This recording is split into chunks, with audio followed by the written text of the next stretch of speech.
just start by saying thank you all for being here. Welcome to RocGrowth Candids.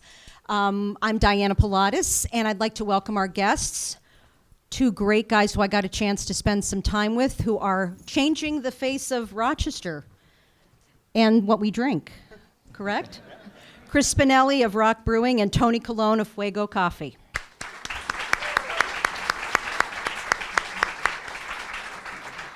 Fuego just celebrated 3 years in downtown Rochester with a move in June to its new location on Euclid, where Midtown once stood. It started by high school sweethearts, Tony and Renee Colon, and she could not be with us today, but as we also learned with Chris, there's also another good woman right next to most men or women, or someone who's doing something great, absolutely. They work closely with coffee farmers all over the world and use artisanal hand brewing techniques to create a great cup of coffee. Their new place also serves cocktails made with coffee. Some of them. Some of them are made with coffee, some of them are made with beer, right? Yep. And Fuego Coffee Stout is now available at another local brewery. May I say it? Yeah. RocGrowth, which is also downtown, right? So on to Roc Brewing. It was May 2009, and Chris Spinelli just graduated from RIT with a BS in economics, which we know stands for BS, correct? Exactly. Money matters would come in handy because fresh out of college, Patty, Chris's mom, who's sitting right back there, and a friend of Chris's from college took the next 2 years to form and open Roc Brewing in June 2011. So Chris, tell us what happened next.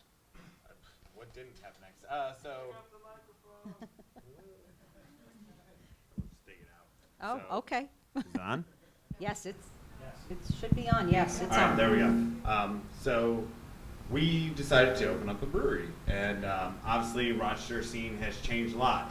When we originally opened, there were 4 breweries that opened up at the same time we did.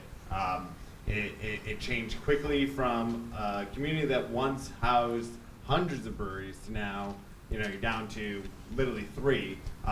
We opened up. We've been going ever since, and then in September of 2014, we really took the jump to the next level. So we decided to bring everything back in-house. We used to work with Robox, our good friends. Brought everything back in-house, brought in a 7-barrel brew house, brought in 2 new brewers who have just kind of taken us to the next level. Nick and Josh, who are not here, but I would not be here today without them and all the hard work.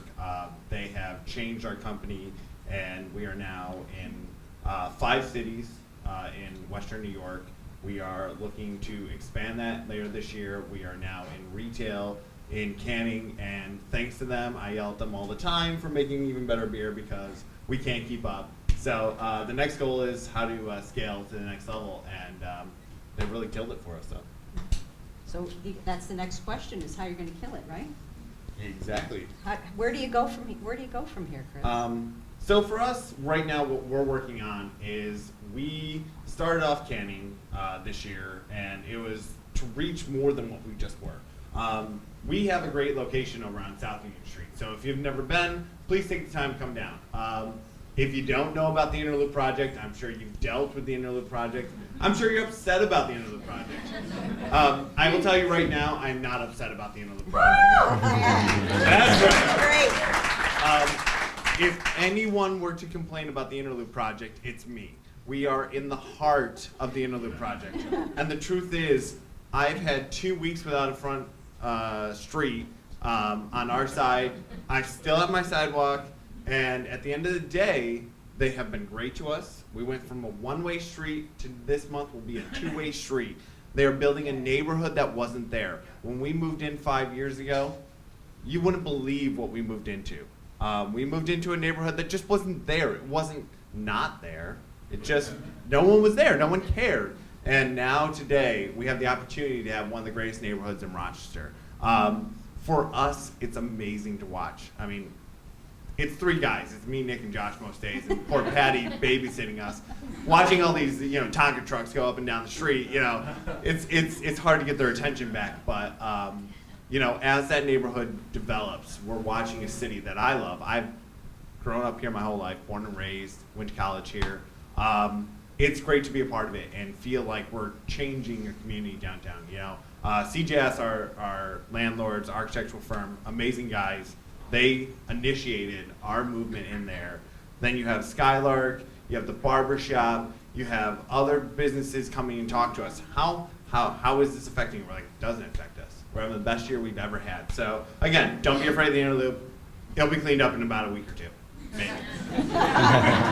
Make a good product and they will come, right, Chris? Yep. Tony, tell us a little bit about you. You started, you were up in Messina. You're in the North Country. Can we take...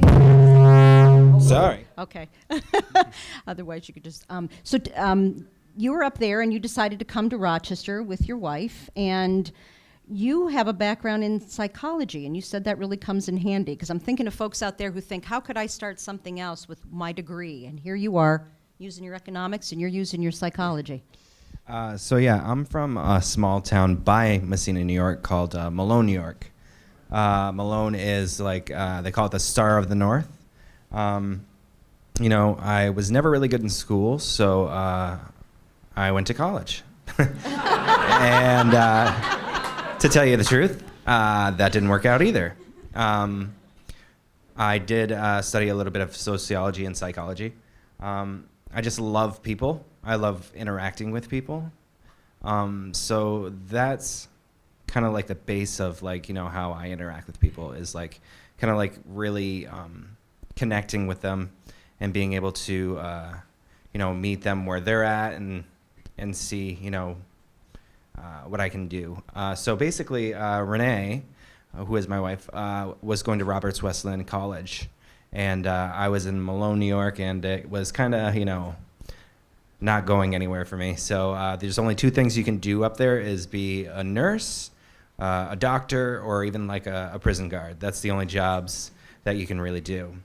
I'm a musician as well, but for me, I know that I'm not going to make a living. So doing that, so I had to ask myself if I could do one thing for the rest of my life, what could it be? I knew that I love coffee, so I came down to Rochester to visit her, and I got my start back in 2006 at Java's Cafe. And with that, it's like I wouldn't be where I am today for Java's, for sure. And you just really loved the idea of making craft coffee.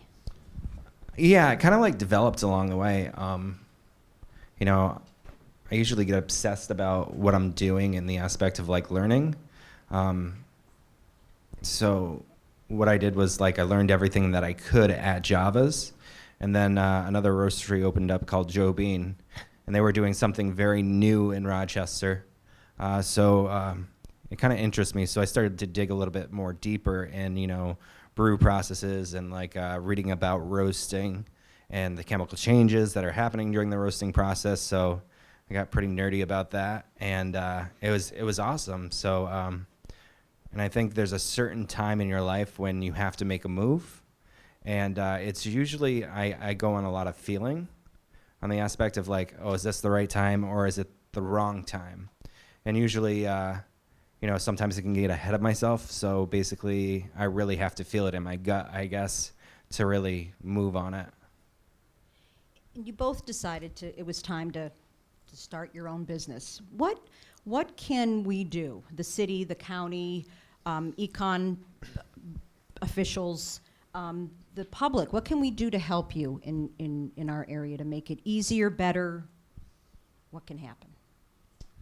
I mean, the biggest thing for us is come visit us, come see us, come to our locations, try our products. Be open to it. Don't be afraid of it. Don't be judgmental. Don't come in with these preconceived conceptions. Just come in. Just enjoy it. We have unique experiences that we're offering for you. And for the the greater government involved, help us out. Don't get in our way.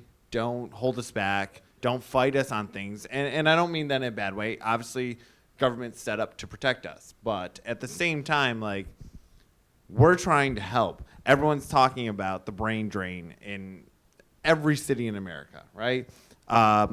We're young guys who stayed. We stayed where we want. We came to a city that needed us, and give us the opportunity. We want to help. We want to be a part of this community. I've lived here my whole life, and I watched so many of my friends leave just to come back. And if the government can help us do that and give us the resources to add more jobs, I mean, we're adding jobs. That's what we do. At the end of the day, we're both manufacturing. We're not a retail. We're really not. And so, you know, manufacturing is a lot of things. It's not just making a car. So. Right. Very, very true. You're manufacturing. You're making a product. You both started in different, really new parts of downtown Rochester. What do you think, Tony? What can be done to help you and others who want to get started? I think for the most part is like for other people to get started on what they want to do. Well, you too. I mean, did you Okay. face a lot of obstacles? Was it tough? Yeah, it was very difficult actually because there are a lot of like different laws in place and a lot of different things that you really don't know about. And I think it's really important if you are going to start a business, there's two things you need. And one is like a lawyer and also an accountant. So Two with very important things that Yeah. you think you can do yourself, right? I made a lot of mistakes along the way, and I fixed those mistakes, but it's some things you don't know about. And when it goes a little too far, you're just like looking at like all these daunting tasks that you have to fix, which, you know, that's fine. You roll with the punches, but for the most part, I think what would be really cool, and I think this could help out with the brainery as well, is, you know, if there's entrepreneurs out there that really want to start a business, what is, you know, starting a business 101? I think Richard was talking about doing a 101, you know, of startups. So I think that's really cool. So I think that's a great resource. And I think if you really want to, you know, explore that option, you should really check out that class. I think you guys both said you have to know what you don't know, right? Don't try doing it all. No. You talked a little bit too about the generational difference, about why you guys think a lot of folks are coming to your place. I mean, we do have a lot of new people here today, a lot of millennials, some younger folks. They'll come because you said they are more likely to buy if it's local and if it's good. Mm-hmm. You guys agree? Yeah. I think us older folks would believe that too, but I think there's definitely a commitment to local. Yeah, I mean, at one point, Ford made a great car, right? I mean, everyone stuck by a Ford because it was well done. But now you look at this whole globalization and cutting corners and cutting costs. Don't cut costs. It's hard. It's very hard. And yeah, you may have to pay more, but your local economy is very important. I don't want to hear one more time that Rochester's dead because Kodak left. Like, I love Kodak, and, you know, it was a great company.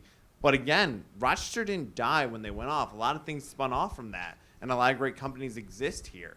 And they stayed local. And this is a great community, and people want that. They want to know that they can meet the person who made it. Mm-hmm. And obviously, at some point, that doesn't work. At some point, you know, as every business, we hope to grow up, right? And we hope to be that big company. You know, it's the craft beer industry right now is dealing with that. One of my mentors is Sam Adams, Jim Cook. And he is growing up now, and he has to deal with the fact that the largest craft beer company in the world, they're still making craft beer, but they've lost that local. But love your local community, be a part of it, accept it, and millennials, they'll do what they want to do, and that's clearly what they've decided. We can embrace them, we can hate them, but guess what? They're gonna run it. So just take it in and enjoy the ride, because if they really honestly think about the fact that they love their local community, well, that's gonna make those local communities great again, and it's gonna make this country just something special again. So.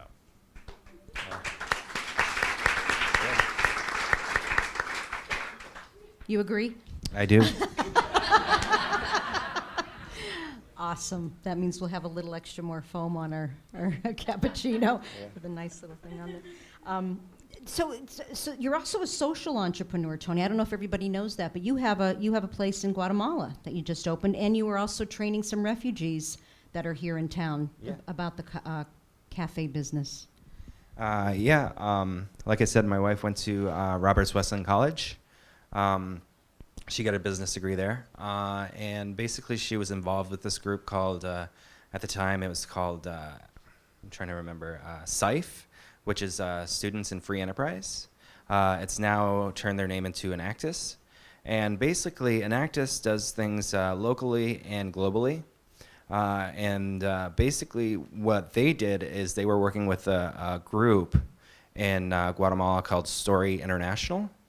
And what they did is they run an orphanage, as well as like a bilingual school, a transition home for boys and girls. So they were looking to partner with Roberts, and Renee happened to go down to Guatemala with him last year. And they found this building and they had a vision for it, but they didn't really know how to make that vision possible. So we kind of stepped in and we're like, well, why don't we, help start a cafe and be able to, give jobs to orphans that are coming out of the orphanage, as well as, young women that have been abused, to give them a safe place to work. We're looking to do that here locally as well. It's a project I'm working on right now. But the other day, a group of refugees came from Guatemala as well as Honduras, and I got to teach a class to them on, brewing coffee, where coffee comes from, and basically a lot of them knew because I had some of the La Pastora coffee that we acquired from Guatemala, and they were really, really excited to taste, a little bit of home. So. But they had never had the coffee. No, I never. mean, it's kind of funny. If you ever, there's this film out there called a film about coffee. And I recommend you guys check it out if you get a chance. But basically, most producers have never tasted their own coffee. So in that aspect of when you see them taste their own coffee and tears are brought to their eyes of the hard labor that they did, it's a beautiful thing. It really is. So. That must have been great. Did you make them some fancy coffee? Yeah, most of them ordered cappuccinos. So. Go big, right? That's the way to go. You guys talked a little bit about, mistakes you've made. Is there something you'd like to share with us about a mistake that maybe we might not have to make? The biggest one I can say is you don't know anything really. If you know everything, you're bound to fail. And embrace the people around you. Having a partnership, and that's what we have. It takes teamwork. It takes having that person there, because there will be days you'll fail. There's countless days that we struggle. I'm sure you deal with it too. It's hard. You want to go on, and you're so excited about what you do, but it's a process. It takes time. It's not overnight. We're celebrating 5 years, and we're still feeling like it's day one. There's tons of mistakes I've made, and I'm glad I made them, because if you don't make mistakes, you don't learn. But at the same time, rely on the people around you, because you'll need them. You'll need them sooner or later, and they're there for you to make sure that you get up tomorrow and do what you love. So picking some trustworthy people you can have around you as advisors, right? Yeah, Okay. Get rid of the people who don't help. Yeah.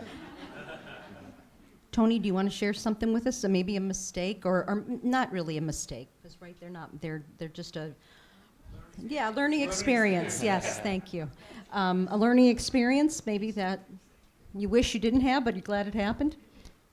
Yeah. I mean, location is one thing. So, I mean, I love the location that I was in the beginning, to tell you the truth, because it really was not supposed to be a cafe. What it was supposed to be was a tasting room and a wholesale roastery. And what was really cool about it is it turned into much more than that. And so in the aspect of that, it's like, all right, if I was going to start a cafe, I would have picked out, a more foot traffic location, but I wouldn't have the support that I have now if it wasn't for that base. Because that's where you build that trust. And if things are kind of like rushed in the aspect of like your experience, you're not able to educate. And I feel like, that's a good space to start. If like you're gonna start small, start small. So that's great. But now, as a business that has like their identity, I think we choose the right location that we're in now. So yeah, I guess just knowing what you want to do in the aspect of like what you're gonna do. So How are you reaching out to those new customers? I mean, we're trying to make it as approachable as possible, because I'm sure everybody's familiar with craft coffee now, but in the we had Starbucks, we had Javas, and I'm not saying that they're not great. They are great companies. I'm probably one of the only ones out there maybe that talks great about Starbucks in some aspects. They do a lot for their employees. Javas was a great company. Mike Calabrese is an amazing individual, and Chuck Serenkowski, they were both my mentors. And, I can never say anything bad about them because they really brought me up who I am today. So, and when we were talking, you know a lot of the same people. And you're one of many coffee shops downtown. You're one of many breweries now downtown. How do you get along with everybody? How do you have competition but yet help each other out? Locally, beer is such a great community as it is. It's hard not to love beer. We laugh about it, but the reality is beer is an important part. And you talked about Rohrbox. Rohrbox got our start. I reached out to John Erlob, and he opened up his doors, his knowledge base, and said, "What do you need? How can I help?" And we've taken that, and we've built upon that. And locally, with the local breweries, we just had a meeting out at Naked Dove of the local brewers, and it's 585, and 45, 50 people showed up, 15 different breweries, and we just drank. And so, I don't want to, I know we got to get going soon, but yeah, so we just get along and we figure out ways to support each other, because the better we do, the better everyone does. So. You want to be known as a brewing town, which we are, Rochester, right? Yeah. Tony, how do you, like you said, they're your mentors, and then there's all those other folks out there too. Yeah, here's one thing that I think most people kind of do struggle with going into business is if someone is similar to you in the aspect of what they do, you got to try to ignore what they're doing.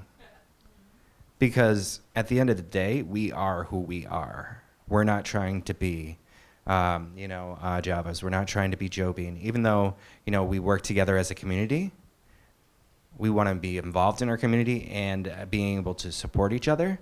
But, I'm not going to compare myself to other cafes or anything like that. We're going to do what we do, and we're just going to try to, serve our community. So... We have just a couple minutes before we open up questions to our lovely audience. Where do you see yourself in 5 years? What do you want to be? You want to be as big as Genesee? Well, 5 years, we're not going to be that big. I hope to be, if the opportunity came along with their new brew house that they're opening, be brewing on there, doing some contracting as we scale up. But 5 years, we want to be a very stable, successful local brewery. Something that people can rely on throughout the state. Find us in a lot of places. Wegmans has been a huge support for us this year. And just really solidify ourselves here in Rochester.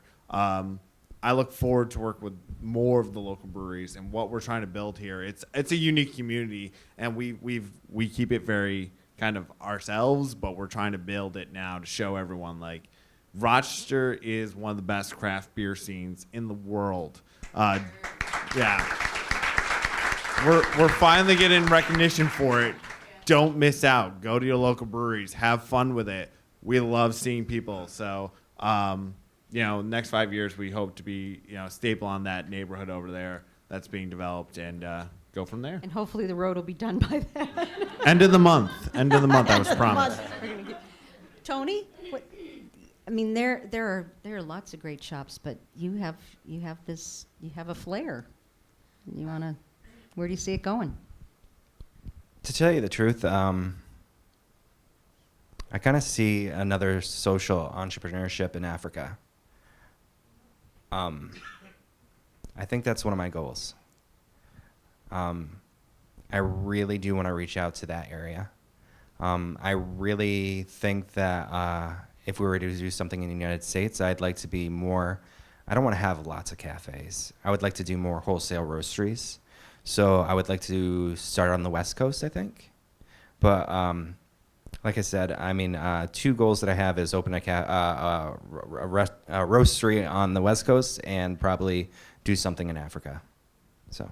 And we can all support. Awesome. Thank you, gentlemen.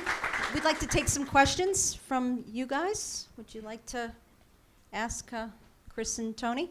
Yes, sir. Yeah, this is for Chris. I see the same thing happening in craft brews that happened with the airline industry in the 1980s. You had these great upstart airlines. They were all bought out and they were ruined, pretty much.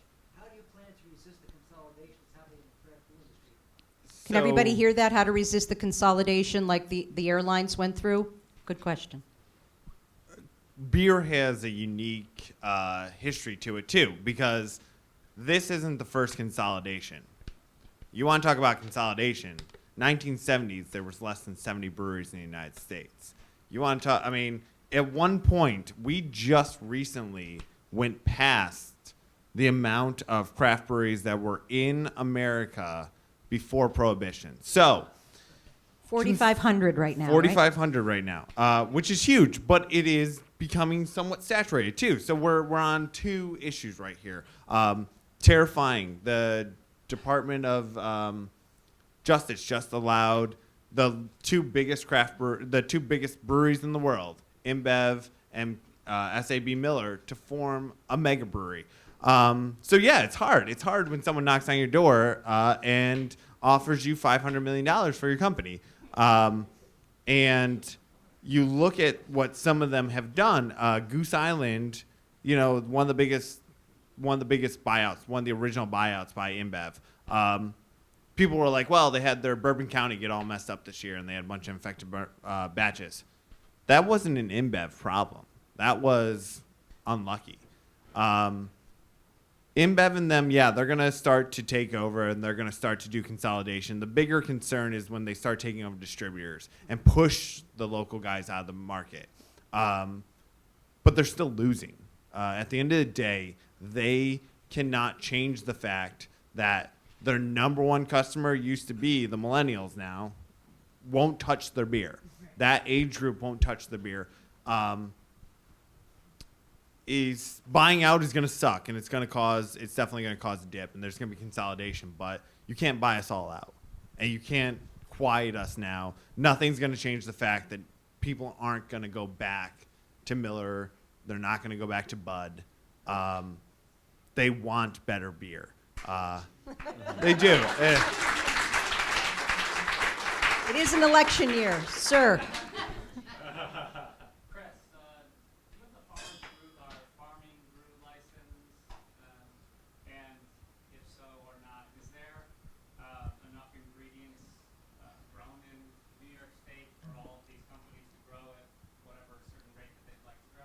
Could everyone hear that? Does Chris have a farming brewing license? I'm not sure if that's the right term. Yeah, No, that's right. it sounds right. And do we have enough ingredients here in New York State to make your brew? So I get this question a lot.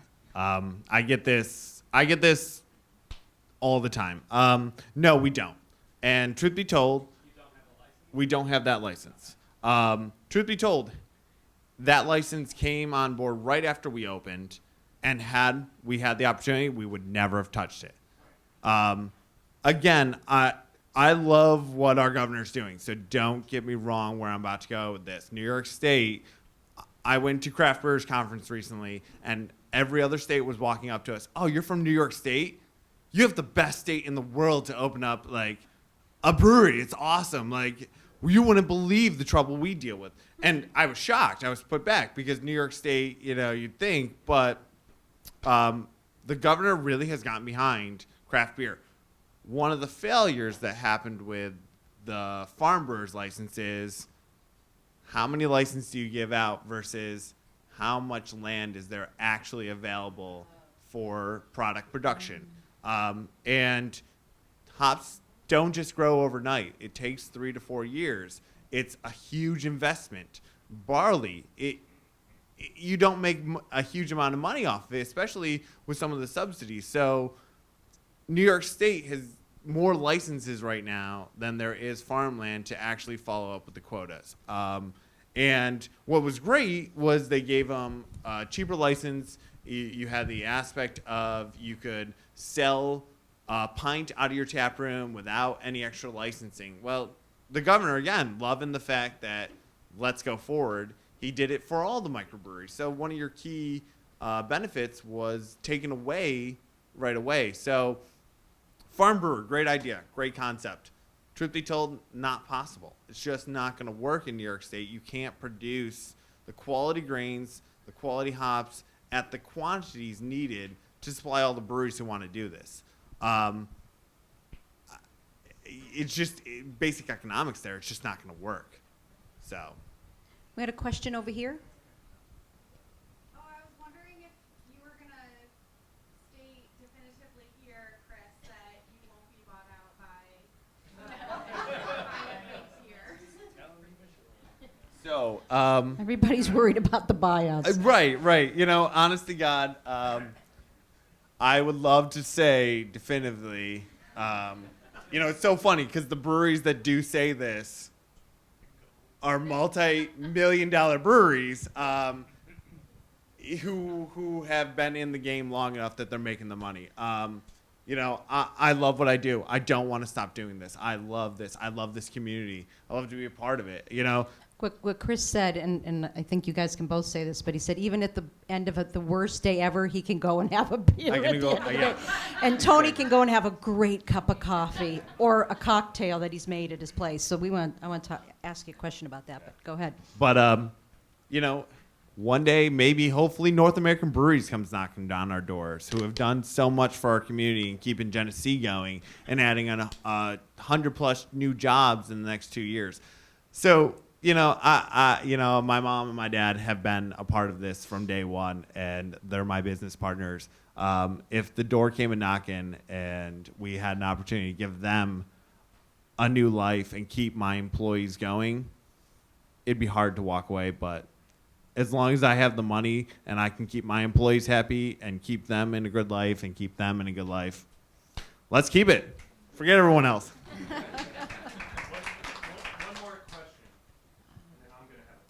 Okay. How about up there? Oh, go ahead, Richard, way in the back. Yeah, thank you. Here, why don't we have two? Okay, yes. One, two. You all. In the red and then in the black in the back. All right, so this is kind of a two-part question. What was your, and this is for both of you, your search criteria for choosing the locations that you did, and what sealed the deal for those locations?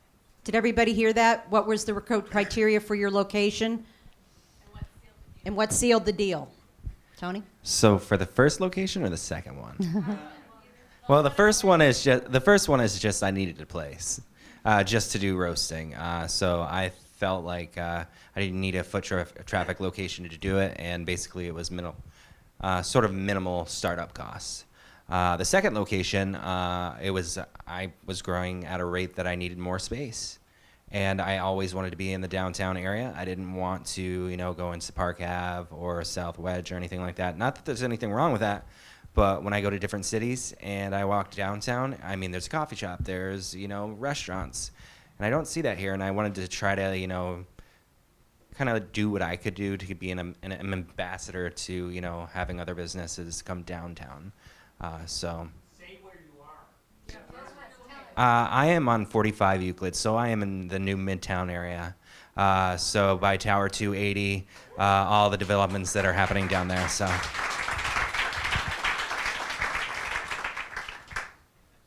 Sunday afternoon drives can get you in trouble. That was it. Patty and my former business partner and I, we went for a drive, and we were driving down the inner loop. We decided we wanted to be downtown. CGS, way to go with their redesign of the building, giant windows. We were like, sold. I want in. And we told Dirk. Dirk loves beer. Dirk called us right back, and that was it. He's German. Yes, he is German and he loves beer. So there wasn't maybe enough thought process into it. It has clearly worked out, but we wanted to be downtown, and there was a beautiful building, and we walked in, and I saw where everything went, and that was it. So Oh, miss? Lady all the way. Yes. My name is Vera Starling, and my question for both Tony and Chris, what initiative do you have for waste reduction? What initiative do you have for waste reduction? Yes, Thank you. Waste reduction, not this kind. Yeah. We both have nothing to do with that. So all of our coffee grounds, if this is what you're asking, we use community composting. So basically anything that is coffee material, they come and pick it up and they make, I don't know, they recycle the coffee grounds. And I recycle all my plasticware, you know, the milk jugs and everything like that. If that answers your question. for us, obviously getting rid of grains, just like coffee, is hard. We use a local farmer, local pig farmer, and every couple of months Happy pigs. we get some delicious meat from them too. So And they get the alcohol. yeah, we give them our Sprint grains, and they take them off and feed the pigs. So it's free for them. It's free for us, and it's a great way to help each other. You know, obviously we try to work on better ways to reduce our water, and we do recycling at the brewery. But again, it's trying our best. But the best way we can get rid of our grains is give it to a farmer for free and keep them going one more year. I have one. I'm going to. Yes, Richard, it's But I have one your, final question. you Given got the ball. audience and the currency, how topical the issue is in your location, right there next to Parcel 5. What is the word in the community that patronizes Fuego? What is the feeling in the community around what to do for that big parcel in front of the Midtown? Everybody here, what to do with Parcel 5 where Midtown was? There's been thoughts of a casino, I know we park. I'm No, I'm asking what's been out there. What do you guys think? The mayor just came for coffee at Fuego, which was kind of cool to talk to her about some things. And she's like, "Do you have any questions for me?" And I said, "Yes."